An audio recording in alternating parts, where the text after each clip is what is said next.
Nitwayiza likumpi kugwa kungenda kuona bayiza nemulyo nalyo kensinga okotya kekukerenda buno buti nibukuje nyingu muno munda kyobasi bugenda nnyo bangama mira bubiri mira kamu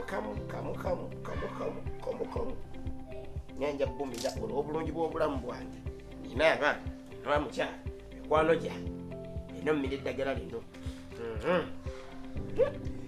sokoleka indako akatoka nyina kataddiwo obulana butaddiwo maama mwenteeka eddagala ndibangamba okumira azino mmira mmeka nina mmira 3 lino erino mmira 3 era twakakwanagamba kati emu 2 3 emu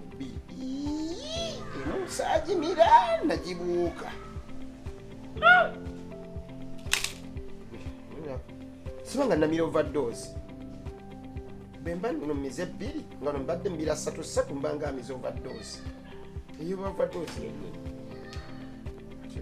leno yoba owange kakiriwo yo best muganda wange kakiriwo tiya amadagala titi oli mulwadde ni mulamu naawe sina buzibu nabonna amadagala mangi kwegema ate wegema kino kibayita self defense wegema ki self gwera bano abemba musamba omupiira mukyatembera mu defender abam ne wegema NNC tena security UPDF Uganda People's Defense Forces. Ekiba kiza kyonna kwetangira.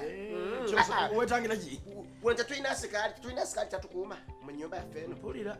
Mwali. Ekyo kyonna kiraga ki? Defense. Kati nekino ekiriwo tulina okwedefendinga. Omulaba agenda okutuukako ng'olwedde abasikali bali. Nga bali defendinga ki? Abanono. Ate obulanga. Chiko ngenda kuleka nnyo emabega madira ogenda sigala nnyo emabega ku corona ono olina okwedefendinga lindako ekyo siri mulwadde defendinga ni chiko kyalimu ubwo buti bukyakolera mulwadde kuno kwedefendinga corona ni defendinga wanji ni defendinga corona labuno obulwadde ni mmale bunkwata bwe busanga muddega nga likolera Defense nekola. Nyinyonyole ebintu bino sobola okubeera ku pesi emu naawe. Kuba goli mu maaso ga. Dagala. Bya corona. Ne defendinga corona. Nino kato. Wafunye obonero bwa corona. Nida bufuna. Ne katonda yaba yeyamba. Government lwachebala. Government ebayambye nti mweyamba. Kati olaba. Dagala katika ngambe. Ani yakwada mageza? Ani yakwada mageza? Nze natude n'ekirowooza. Corona sikawuka.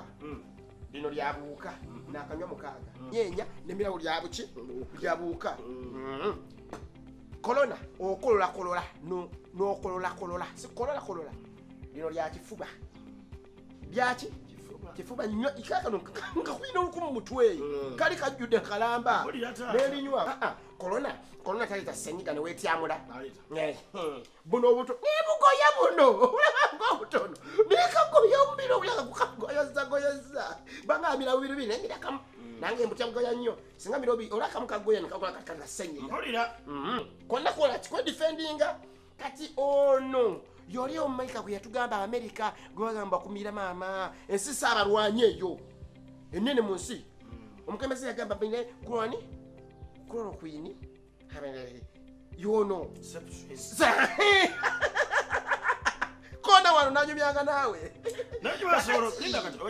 byonna wembigatta kitegeeza akawuka kajasanga eddagala lyakawuka ekifo we kina jasanga eddagala lyekifuba omusinyo guna jasanga chloroquine naye mbambigase genda limbeera mubiri mbambirwanisiza kolana mba mugambye wikisazo ojibayo sobola okwetta otadde n'okuntabula kubanga nerabira mbadde ngenda okumira ojibayo sobola okwetta nga nettaki muyinza otugatta amakerenda awo gonna nti ogamira defense gwe bagambe nti noyina kumira madagala kalona butakwata weefula nnyo ategeerera anti nkubuulira katonda agamba ayamba yeeyamba otegeerera nnyo nesagala otegere ku lutweni katonda agamba ayamba yeeyamba anti era ogenda fa ayamba yeeyamba gavumenti weba ekuyamba nange nyamba katwaki opakanya mu nnyayamba yange buli lweyamira amakerenda ago amangi tomanyi ki side effect madira hati nakubulira kutuusaawa butobira muli nti nkooye nange gavumenti okifeeringa nti nkooye kuyiiya gavumenti yatugamba kwebeegezaako naffe tugezeeko nalowoozeza gana amakeera gonna wengamye ne gagenda mubi ekikusumbuwa njemanyi nti olw'okuba nti kwegamba olw'okuba oli mumpi ndooza amagezi nago maki mampi mugaya kagali wano bwe gati nkubuulira muganda wange korona aba ne kyebayita symptoms obubonero obulaga nti omulina wawuliddemu ku musujja wawuliddemu ku senyiga kyova mbadde mbigema lindako wabiwuliddemu sinabiwulira naye ngema bigema kakati labaye kyova olaba nti batugamba ku tv buli lukya social distancing twewa akabanga twambale masiki bwe tugenda mu bantu okitegeera ekyo gavumenti ekitwa minisitule ekitugamba buli kaseera n'omukulembeze akitugamba buli kaseera ate bw'owulira obubonero nga buzze ate sigenda mu ddwaliro bakkebere ate embeera bw'eba enyiiridde nnyo tebalina kukukwatako abaawaka wabula abasawo balina kujja ne bakunona ne bakutula ne bakwejjanjabira n'abikunnyonnyola kutuusaawo jjukira korona bwakwata buli lwokwatakwata awantu ne weekwata mu soft pads ze bagamba ng'amaaso nnyindo kamwa ofune obulwadde obwo kati gwe buŋŋamba nti eddagala lino olimize nti self defense korona ajja kujja bw'anaasangayo eri omusajja anaasangayo eri ate anaasangayo eri kale nnyonnyola ebintu ebitajja ebitagasa muganda wange tukidda ng'ogenda kwetugenda kufaako goleza buli omu ayinamu omusujja mulwadde wa korona abantu kyoga nti balwala buli muntu anaafa tunagamba nti yafudde korona kyoga nti tebakyafa abana wetuzalaba ne babagema babalwadde babene bamukenge mbadde neegema eyo nsobi gyokola eyo nsobi okumira amakerenda nga tomaze kwebuuza ku musawo ojja kunfaako gwe ojja kunfaako omira amekameka kati gontabudde wano bambadde mira anana wakamira ameka jjo wamize namize naye oli wamize namize mbadde mira kana kamena kunga 3 mira ng'ogagattika ngagagattika yambala empale empanvu lwaki nkutwaleko mu ddwaliro then bwe tuva mu ddwaliro bakebera abasawo babiki oba olina obulwadde bwe tumala tugende ebutabika lwaki ati n'omutwe guyinza oba tegukola. Oh my God. The Ministry of Health and the World Health Organization highly discourage self-prescription of drugs.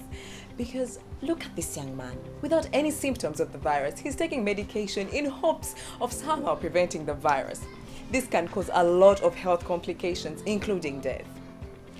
There's no cure or prophylaxis for the virus as yet. The Ministry of Health and the World Health Organization are working around the clock to find the vaccine. For more information about COVID-19, please call 919 or 0800 100 066, 0800 203 033, and for WhatsApp 0770 818 139.